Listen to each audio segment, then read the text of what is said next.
Hello students, હું જયંતિબેન આપનો English teacher અને ગ્રામરમાં આપણે આગળ વધવા જઈ રહ્યા છીએ આજે. બિફોર ધેટ તમને થોડી બાબત જે છે એ ફરીથી યાદ અપાવી દઉં. ખાસ કરીને મારે તમને આજે જે ટોપિક ઉપર લઈ જવો છે ઇંગ્લિશનો ખૂબ જ અગત્યનો ટોપિક છે અને દરેક જગ્યાએ આનો ઉપયોગ ભરપૂર છે. તમારે માર્ક લાવવા છે, તમારે ક્વેશ્ચન આન્સર કરવા છે, તમારે પેરેગ્રાફ રાઇટિંગ કરવું છે, તમારે ઈમેલ રાઇટિંગ કરવું છે, તમારે સ્પીચ રાઇટિંગ કરવી છે, તમારે એપ્લિકેશન લખવી છે, કોઈ પણ ઇંગ્લિશ લેંગ્વેજ સાથે તમારે ડીલ કરવી છે તો આજે જે અહીંયા ટોપિક ચાલુ કરીએ છીએ એ બહુ અગત્યનો છે અને એ ટોપિક જે છે એ એટલો જ ઈઝી પણ છે જો ધ્યાનથી સાંભળીએ, સમજીએ અને એની પર થોડું વર્ક કરીએ તો.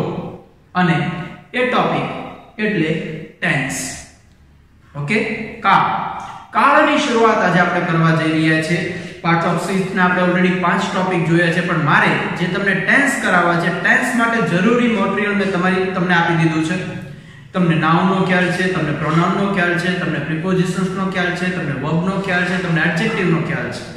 ઓકે, આ ટોપિક જે છે એ ઇનફ છે જ્યારે ટેન્સની શરૂઆત કરીએ ત્યારે.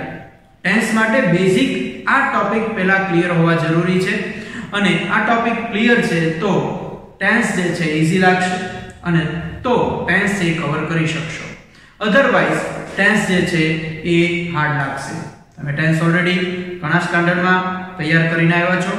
તમે સ્ટાન્ડર્ડ 8 માં પણ ભણ્યા છો, 9th માં ભણ્યા છો, 10th 11th. ઓકે, બધી જગ્યાએ તમે ટેન્સ જે છે થોડું ઘણું કામ કંઈ કરીને આવ્યા છો. તો આજે એ ટોપિક ઉપર આપણે જઈએ છીએ. ધ્યાનથી મને સાંભળજો. બોર્ડ વર્ક જે કરું છું ધ્યાનથી જોજો કે ટેન્સને ઈઝી કઈ રીતના બનાવવું, ટેન્સને ઈઝી કઈ રીતે બનાવવા એ બાબત ધ્યાનથી સમજો. એની ફોર્મ્યુલા, એની ટેકનિક જે છે એ સેજ વ્યવસ્થિત સમજી લો. ટેન્સ જ્યારે ભણીએ છીએ ત્યારે શરૂઆતના 3 પાર્ટ્સ જે છે ખૂબ જ અગત્યના. એમાં તો ટેન્સની શરૂઆત જે છે એમાં પહેલું તમને સબ્જેક્ટ વિશે માહિતી હોવી જોઈએ, સબ્જેક્ટ. ત્યારબાદ વર્બ વિશે માહિતી હોવી જોઈએ, વર્બ વિશે માહિતી હોવી જોઈએ અને ત્યારબાદ ઓબ્જેક્ટ. આ 3 વર્ડ્સ જે છે એ તમારી સામે ક્લિયર હશે કે સબ્જેક્ટ શું છે, વર્બ શું છે, ઓબ્જેક્ટ શું છે, એ ક્લિયર હશે તો ટેન્સ ઈઝી છે. આની ઉપર જ ડિપેન્ડ કરે છે આખો ટોપિક, બીજો આમાં વિશેષ કશું છે જ નહીં. ઓકે, ચાલો. સબ્જેક્ટ એટલે શું? તો સામાન્ય રીતના ક્લાસમાં ક્યારેક પૂછ્યું સબ્જેક્ટ એટલે શું, એટલે ઘણા હોશિયાર વિદ્યાર્થી આ પૂછો કરે, પૂછું બોલ બેટા સાહેબ સબ્જેક્ટ એટલે વિષય. ગુડ, આઈ એપ્રિશિએટ, તારો જવાબ સાચો છે. પણ અહીં જ્યારે ટેન્સ કરીએ છીએ ત્યારે સબ્જેક્ટ નો અર્થ આપણે કર્તા તરીકે લેવાનું છે. કર્તા એટલે કે ક્રિયા કરનાર, ડુઅર. જે ક્રિયા કરે છે એને કર્તા કહેવાય. ઓકે, પહેલું પાર્ટ જે છે એ ટેન્સ માટે જરૂરી સબ્જેક્ટ એટલે કે કર્તા. તો કર્તામાં શું આવે છે? ક્રિયા કરનાર જે છે એમાં શું આવે? તો એની માટે અગત્યની બાબત, એમાં કોઈ પણ નાઉન આવે. એમાં કોઈ પણ નાઉન આવે. એ પ્રોપર નાઉન પણ હોય અને પોસેસિવ નાઉન પણ હોય. ઓકે, અને પ્રોનાઉન પણ આવે. ઓકે, સબ્જેક્ટમાં હંમેશા નાઉન અને પ્રોનાઉનનો સમાવેશ થાય છે. સબ્જેક્ટમાં હંમેશા નાઉન અને પ્રોનાઉનનો સમાવેશ થાય છે કારણ કે ક્રિયા એ જ કરી શકવાના છે. બરાબર, નાઉનમાં આપણે જોઈએ તો પ્રોપર નાઉન તમને સમજાવ્યા છે. તો પ્રોપર નાઉન જે છે એમાં વ્યક્તિવાચક નામ બધા આવ્યા. કલેક્ટિવ નાઉન જે જોયા, બરાબર છે, કોમન નાઉન જોયા. તો એ બધાની અંદર જે નામ આવ્યા એ કઈ ક્રિયા કરી શકે એવા નામ હોય છે. Proper noun, common noun, collective noun. બરાબર, આ બધા જે નાઉન જે છે એ કઈ ક્રિયા કરી શકે, ડુઅર તરીકે આવી શકે એવા નામ છે. તો એ નાઉનના ટોપિકમાંથી એ નામ આપણને અહીંયા કામ લાગવાના છે અને એટલા માટે જ આપણે પહેલા જોયા છે. ત્યારબાદ પ્રોનાઉન. તો પ્રોનાઉન માટે આપણે એક ટેબલ તૈયાર કર્યું હતું. તો ટેબલ જે તૈયાર કર્યું પ્રોનાઉનનું એમાં પહેલું જે હેડિંગ હતું એ સબ્જેક્ટ હતું. શું હતું? સબ્જેક્ટ એટલે કે કર્તા વિભક્તિ, બરાબર છે? સબ્જેક્ટ એટલે કર્તા વિભક્તિ. કર્તા વિભક્તિમાં I, we, you, he, she, it, they. I, we, you, he, she, it, they. તો એ જે છે કે અહીંયા સબ્જેક્ટના રોલ ભજવી શકે, બરાબર? એ જે પ્રોનાઉન છે એ પણ સબ્જેક્ટનો રોલ ભજવી શકે. ત્યારબાદ એમાં ઓબ્જેક્ટ અને પછી પોઝેસિવ હતું અને પછી પોઝેસિવ ટુ આપણે. ઓકે, તો એમાં જે પોઝેસિવ છે, ઓકે, ત્રીજી હેડિંગ એમાં જે હતું, બરાબર, જેમાં my, our, your, his, her, its, their આ શબ્દો આવ્યા. તો આ જે શબ્દો જે છે એ શબ્દો જે છે એ પણ સબ્જેક્ટિવ ફોર્મમાં આવી શકે. કઈ રીતના? તો my brother, my brother, your father, your father, his uncle, his uncle. તમે જો આ બધા જે છે એ બધા સબ્જેક્ટના રોલમાં આવી શકે. એ બધા સબ્જેક્ટના રોલમાં આવી શકે. તો પહેલી બાબત જે છે સબ્જેક્ટની, એમાં ખાસ ધ્યાનમાં રાખવાનું છે કે નાઉન અને પ્રોનાઉન આવે છે. નાઉન માંથી કયા નાઉન આવે છે અને પ્રોનાઉન માંથી કયા પ્રોનાઉન આવે છે એ ખાલી યાદ રાખી લો, કારણ કે એ આપણી ટેન્સની શરૂઆત છે. ટેન્સની શરૂઆત અહીંથી થવાની છે. તો એ બાબત ધ્યાનથી સમજો કે આમાં નાઉન અને પ્રોનાઉન આવશે. ક્લિયર આટલું? ગુડ, સરસ. હવે બીજો પોઈન્ટ છે વર્બ. વર્બ જે છે ખૂબ જ અગત્યના છે. જે મેં વર્બનો ટોપિક તમને કરાવ્યો, વર્બનો ટોપિક જ્યારે આપણે જોયો ત્યારે આપણે બાબત તમારી સામે મૂકી. મેં એમાં તમને વર્બના બે પ્રકાર કરાવ્યા કે સહાયકારી ક્રિયાપદો અને મેઇન ક્રિયાપદો, મુખ્ય ક્રિયાપદો. તો સહાયકારી ક્રિયાપદો જે છે એનો રોલ અગત્યનો છે અને મેઇન ક્રિયાપદ જે છે એનો રોલ અગત્યનો છે. અને આપણને બંને પ્રકારના વર્બ્સ જે છે એ યાદ હોવા જરૂરી છે, કારણ કે આ જે છે લિમિટેડ છે, આ અનલિમિટેડ છે. તો એ બાબતને ધ્યાનથી સમજવી કે આ જ્યારે વર્બનો ટોપિક જો ત્યારે જ મેં તમને કીધું કે આ topic English language parts of speech છે, એમાંથી આ હાર્ટ સમાન કામ કરે છે. તો એ બાબતને ધ્યાનથી લેવાની છે, બરાબર છે? અને એ વર્બ વ્યવસ્થિત તૈયાર જેટલા બને એટલા કરવાના છે. જેટલા વર્બ તમને આવડશે એટલું ઇંગ્લિશ તમારું પાવરફુલ થશે. ઓકે, હવે એ વર્બ જે છે એમાં શું આવે? તો પહેલી બાબત તો એ છે વર્બ એટલે ક્રિયાપદ. ક્રિયાપદમાં મેં તમને જે બે બાબત કીધી એ પ્રમાણે મોડેલ વર્બ્સ અને મેઇન વર્બ્સ.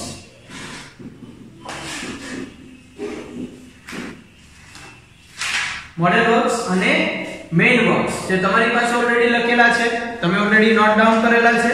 ઓકે, તો મેઇન વર્બ્સમાં અને મોડેલ વર્બ્સમાં, તો મોડેલ વર્બ્સમાં તમને થોડું ક્લિયર કરી દઉં.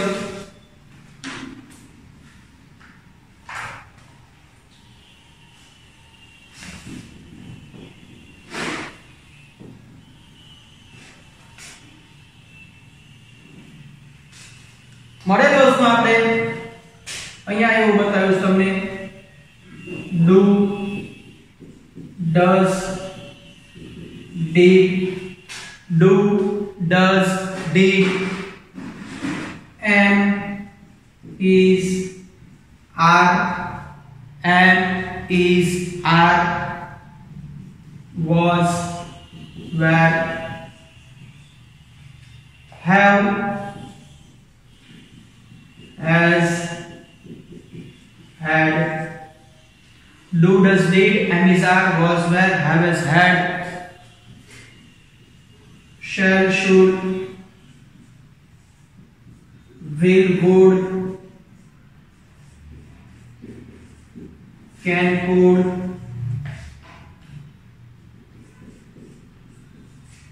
may, might,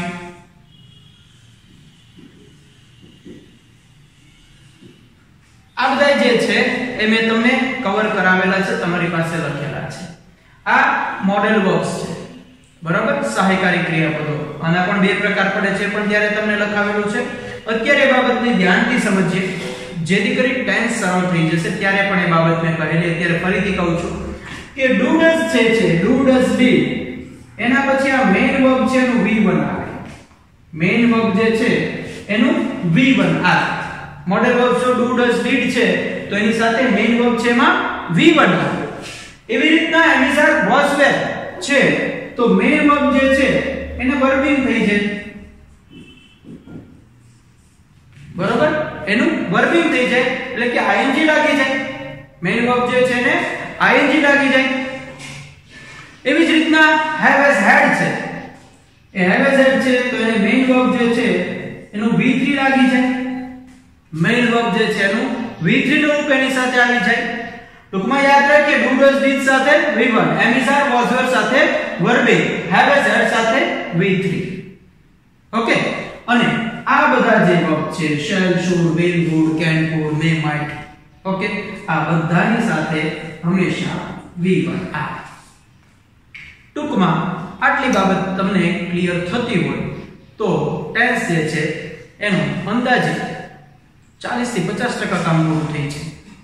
do does did V1, am is are ing વાળું, was were એની સાથે ing વાળું, have has સાથે V3, had સાથે V3, ઓકે, shall સાથે V3, should હોય એની shall સાથે V1, should હોય એની સાથે V1, will હોય તો પણ V1, would છે તો પણ V1, can છે V1, could છે V1, may છે V1, might છે તો પણ V1.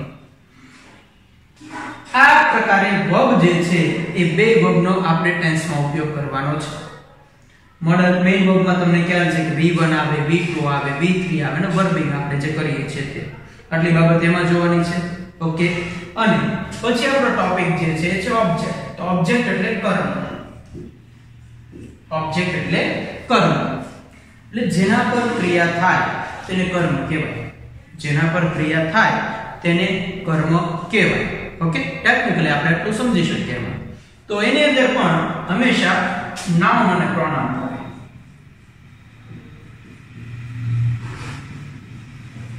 નાઉન અને પ્રોનાઉન. હવે નાઉન અને પ્રોનાઉન એમાં અહીં આગળ દરેક પ્રકારના નામનો ઉપયોગ થાય ઓબ્જેક્ટ તરીકે. દરેક પ્રકારના નામનો ઉપયોગ થશે ઓબ્જેક્ટ તરીકે. જેના પર ક્રિયા થતી હોય દરેક પ્રકારના નામ જે છે એ ઓબ્જેક્ટમાં આવે. ઓકે, દાખલા તરીકે I drink milk. I drink milk. હું દૂધ પીઉં છું. તો મારી પીવાની પ્રક્રિયા જે છે એ એક્શન જે છે એ દૂધ પર થાય છે. I am working on milk. હું દૂધ પીઉં છું. તો મારી પીવાની પ્રક્રિયા જે છે દૂધ ઉપર છે. તો milk is a material noun. તો એ નાઉન નો એક પાર્ટ થયો. Okay, I met him. I met him. હું તેને મળ્યો. I met him. તો met ક્રિયાપદ છે એની પછી મેં him કીધું એટલે મારી મળવાની પ્રક્રિયા જે છે એ તેની સાથે. તો him શું છે? પ્રોનાઉન. જેમાં આપણે બીજું પ્રોનાઉનના ટેબલનું બીજું હેડિંગ જે છે એમાં આપણે લખ્યું છે ઓબ્જેક્ટ એવું ટાઈપ. જેમાં me, us, you, him, her, it અને them નો સમાવેશ થાય છે. આ જે ઓબ્જેક્ટિવ ફોર્મ છે એ પ્રોનાઉનના છે. ઓકે, તો આટલી બાબત જો તમારે કવર છે, આટલી બાબત જો તમને યાદ છે અને એટલું મગજમાં રાખશો તો ટેન્સ ઈઝી છે, સાવ ઈઝી છે. ઓકે, અને ટેન્સ જે છે એ આપણી માટે ખૂબ જ જરૂરી છે ઇંગ્લિશ લેંગ્વેજમાં. ઓકે, તો આટલી બાબત કવર. ટેન્સ માં શું આવશે તો કે એક સબ્જેક્ટ આવશે, એક વર્બ આવશે અને એક ઓબ્જેક્ટ આવશે. આ ઉપરાંત અધર વર્ડ્સ, એમાં તમે પ્રિપોઝિશન્સ ને કન્જંક્શન ને એડજેક્ટિવ નો ઉપયોગ કરશો. ઓકે, તો હવે આ બેઝ જો ક્લિયર હોય તો આપણે ટેન્સમાં આગળ પ્રયાણ કરીએ. આટલી બાબત સમજાઈ ગઈ? Really? Okay, then let's go ahead. તો ચાલો આગળ વધીએ આપણે.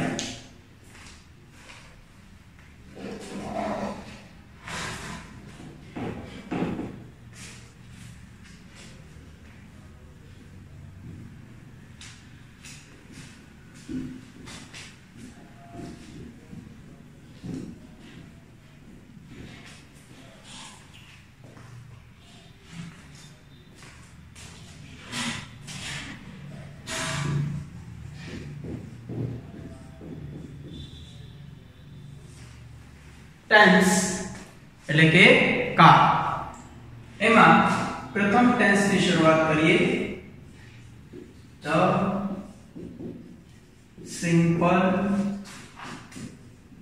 Present tense. The simple present tense એટલે કે સાદો વર્તમાન કાળ.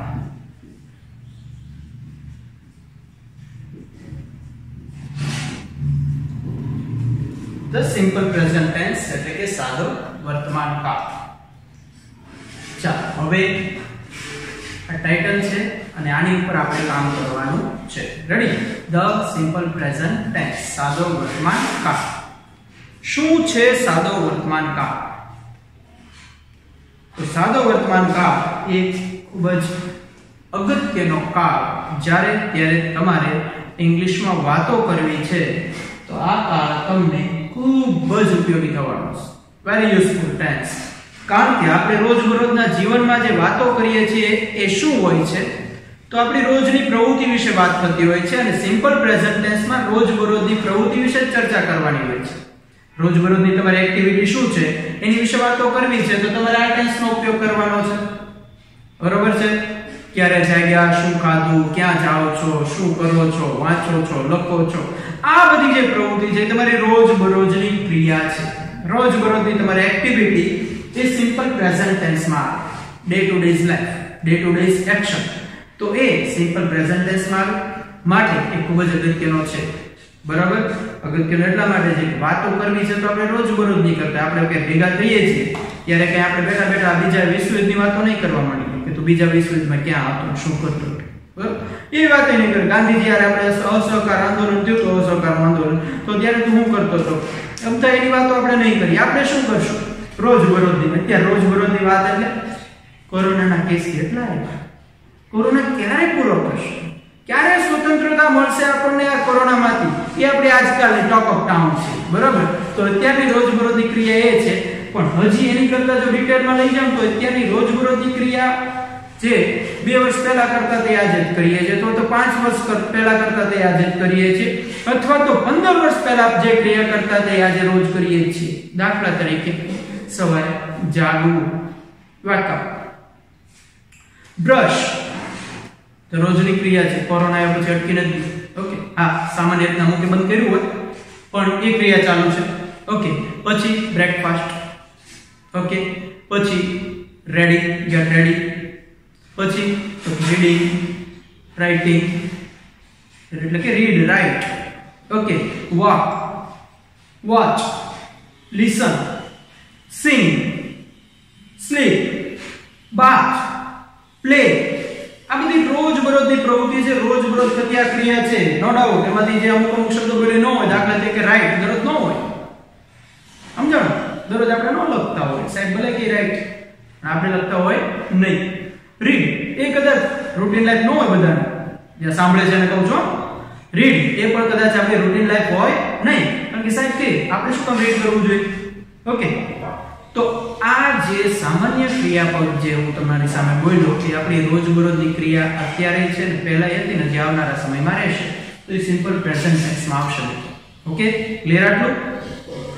હવે જઈએ રોજબરોજની ક્રિયા, ટેવ, કુટેવ, વ્યસન, આ બધી બાબત જે છે, આ બધી એક્શન જે છે એ આપણે ડેઈલી લાઈફમાં હોય. જે વ્યક્તિને જે ટેવ હશે એ કાયમી હશે, એ ભૂલી નહીં જાય. બરાબર છે? કેટલાકને નખ કાપવાની ટેવ હોય તો એ 5 દિવસ ભૂલશે ને, એ વાત કરતા કરતા ગમે ત્યારે અંગૂઠાનો કરવાનો છે. ઓકે, તો એ શું થયું? ટેવ થઈ. કેટલાને આ રીતના કરવાની ટેવ હોય, વાતે વાતમાં કંઈ બોલવાનું થઈ તો મગજમાંથી આઈડિયા કાઢતો એવી રીતના મંડાઈ જશે. બરોબર? What is this? તો હેબિટ, એ ટેવ છે, એ જશે નહીં. તો એ પણ રોજબરોજની લાઈફનો એક પાર્ટ થયો. ઓકે, તો રોજબરોજની ક્રિયા, ટેવ, કુટેવ, વ્યસન, આ બધી બાબત જે છે એ ધ સિમ્પલ પ્રેઝન્ટ ટેન્સમાં આવે. રોજબરોજની ટેવ, કુટેવ, વ્યસન, બરાબર, પ્રવૃત્તિ, આ બધું સિમ્પલ પ્રેઝન્ટ ટેન્સમાં આવે. એટલે ઈઝી ટુ રાઇટ, લખવા માટે ખૂબ સરળ પડે કે આ બધી પ્રવૃત્તિ જ લખવાની છે. એટલે સામાન્ય આ ક્રિયાપદ આપણને આવડવા જોઈએ. એ ક્રિયાપદ આવડે એટલે તમે બધું કરી શકો, બોલી શકો. ઓકે, ચાલો હવે આગળ વધીએ એમાં.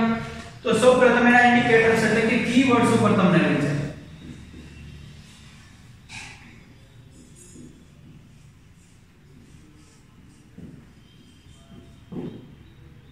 કીવર્ડ્સ જ્યારે સેન્ટેન્સ તમારી સામે છે અને એ સેન્ટેન્સને તમારે ઓળખવું છે. ઓકે, આ ઉપરાંત ડુ એઝ ડાયરેક્ટેડ નો આપણે ક્વેશ્ચન આવે છે સ્ટાન્ડર્ડ 10 અને 12 બંનેમાં. તો એમાં એને કઈ રીતના ટેકલ કરવાની માટે આ વર્ડ્સ ઘણા અગત્યના છે આપણી માટે. ઓકે, તો અહીંયા કીવર્ડ્સ માં most of daily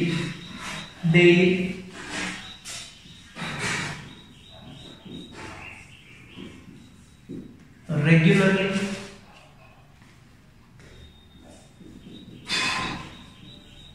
often, daily, regularly, often,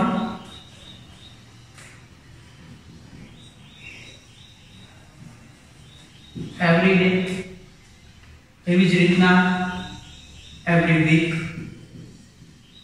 એવી જ રીતના every month, ઓકે, એવી જ રીતના એવરી સન્ડે, એવરી ફ્રાઈડે, આ બધા પ્રકારના એવરી વાળા શબ્દો જે છે એ સિમ્પલ પ્રેઝન્ટ ટેન્સ માં આવે. આ ઉપરાંત ઓલવેઝ, ઓકે, એ પણ આમાં આવે. અને વધારે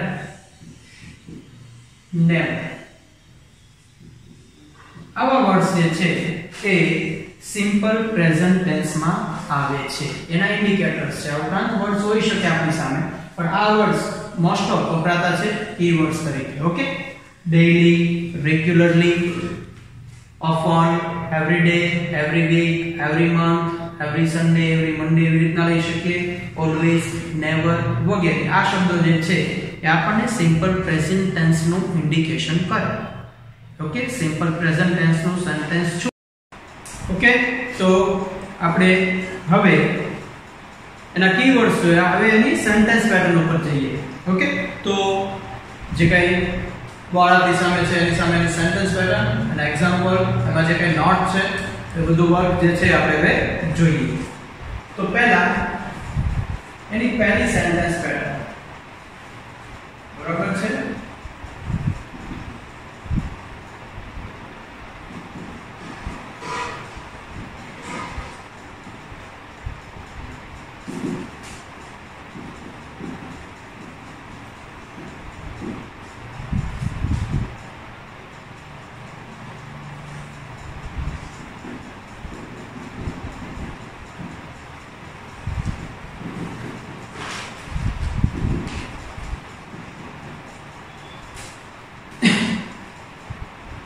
એફર્મેટિવ એટલે કે હકારવાચક વાક્ય રચના ઉપર આપણે જઈએ છીએ. દરેક ટેન્સ ની અંદર આપણી સામે ત્રણ સેન્ટેન્સ પેટર્ન આવશે: એફર્મેટિવ, નેગેટિવ અને ઇન્ટ્રોગેટિવ. ઓકે, તો પહેલી સેન્ટેન્સ પેટર્ન છે કે ધ્યાનથી સમજીએ. Subject plus V1 plus object plus other words. Simple present tense ની આ પહેલી વાક્ય રચના તમારી સામે છે. Subject plus V1 plus object plus other words. Okay,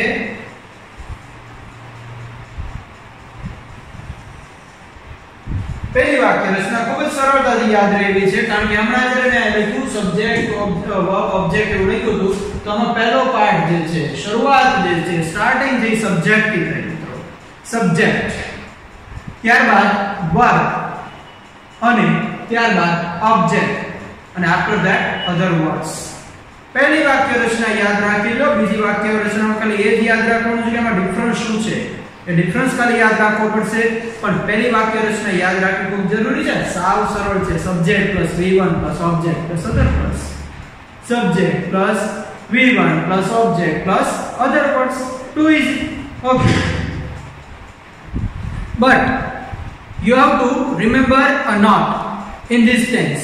Okay, let me clarify that. Okay, તો એ નોંધ જોઈએ આપણે, જેમાં કંઈક આવું કહેવા માંગે છે.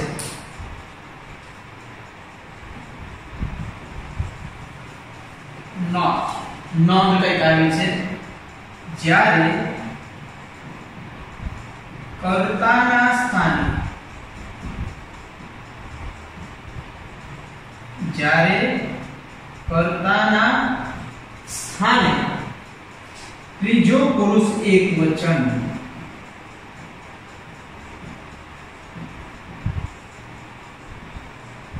જ્યારે કર્તાના સ્થાને ત્રીજો પુરુષ એકવચન હોય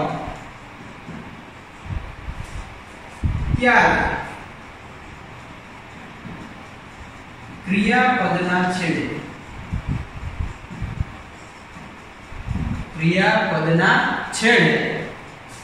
s કે es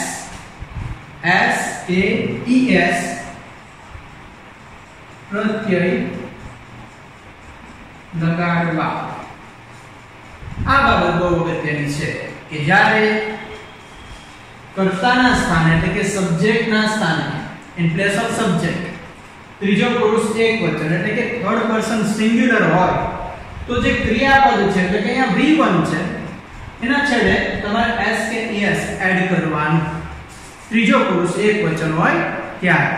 ઓકે, એટલે ત્રીજો પુરુષ એકવચન એટલે he she it અથવા તો કોઈ પ્રોપર નામ રોહન, રીના, અહમદ વગેરે વગેરે જેવા જે પ્રોપર નામ જે છે ક્યાં સબ્જેક્ટના સ્થાને છે તો ક્રિયાપદ છે અને s કે es લગાડવાનું. આ ઉપરાંત જે પોઝેસિવ નામ આવે એમાં પણ s કે es લાગે. દાખલા તરીકે my brother reads, your father comes. તો એ જે છે એ નામ પણ થર્ડ પર્સન કહેવાય. તો એવા નામ જો અહીંયા સબ્જેક્ટના સ્થાને છે તો વર્બના એન્ડમાં તમારે s કે es લગાડવું, s કે es એડ કરવાનું. ઓકે, હવે એમાં સેજ ક્લિયર કરી લઈએ કે ક્યાં s લગાડવું ને ક્યાં es લગાડવું. એ બાબત પણ જોઈ લઈએ.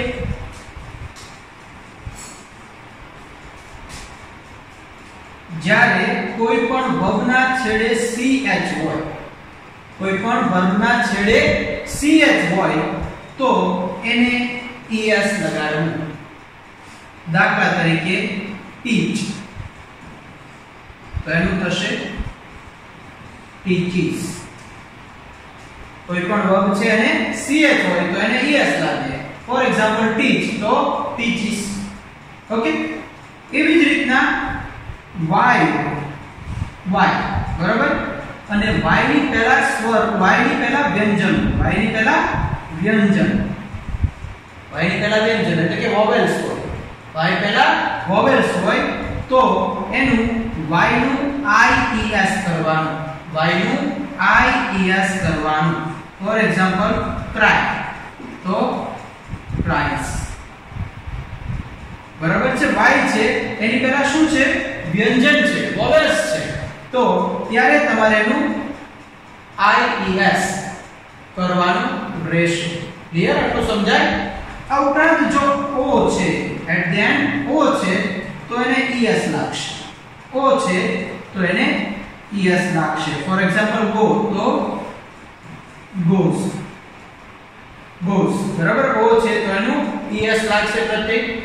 આ ઉપરાંત sh છે, શું છે sh તો એને પણ es લાગશે. દાખલા તરીકે push તો pushish.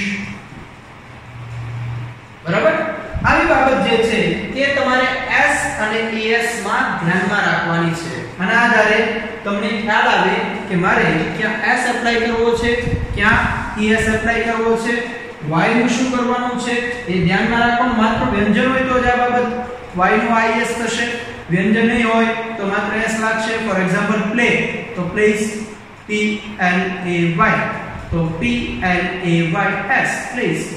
ઓકે, તો એ બાબત સહેજ ધ્યાનમાં લેવાની છે અને આ રીતના s es જે છે એપ્લાય કરવાના છે.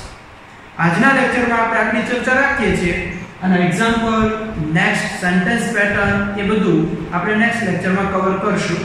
બિફોર ધેટ તમારે જે આટલું વર્ક કરાવવાના આધારે આ પાર્ટનું મહત્વ વધારે સમજવાનું છે અને વર્બ જે છે મેક્સિમમ તૈયાર કરવાના છે. જેટલા વર્બ તૈયાર હશે એટલી જ આમાં મજા આવશે. Otherwise you will be board, કંટાળો આવવા મળશે કારણ કે ટોપિક લેન્ધી છે. ઓકે, નિયરલી 11 ટેન્સ આપણે કવર કરવાના છે અને પર ટેન્સ 3 સેન્ટેન્સ પેટર્ન છે, એટલે 33 સેન્ટેન્સ પેટર્ન કવર કરવાની છે આ ટોપિકમાં. તો કંટાળો ન લાવવો હોય તો તમારે ક્રિયાપદ કરવા પડશે, અધરવાઇઝ તમે એમાં વર્ક કરી શકશો નહીં. Okay, so I request you prepare more and more works. Okay, અને તમારે જે કોઈ ડાઉટ રહે છે, કોઈ પ્રશ્નમાં સમજવામાં તકલીફ રહે છે, કોઈ વર્બ નથી સમજાતો કે એનું V1 V2 V3, તમારી પાસે સોર્સિસ છે, છતાં જો તમને નથી આવડતું, you can comment on my YouTube channel, I will reply you. Okay, અને નેક્સ્ટ લાસ્ટ લેક્ચરમાં જે તમારી કમ્પ્લેન આવી કે બોર્ડ વર્કમાં અક્ષર થોડા બતાતા નથી, એની માટે આજે મેં થોડી જગ્યા ચેન્જ કરી છે, એંગલ થોડી ચેન્જ કરી છે, અને તમને કોઈ તકલીફ ન પડે એની માટે પ્રયત્ન પૂરતા રહેશે. પણ એ તમે જણાવશો એ પ્રશ્નનું સોલ્યુશન અમે લાવી શકશું. ઓકે.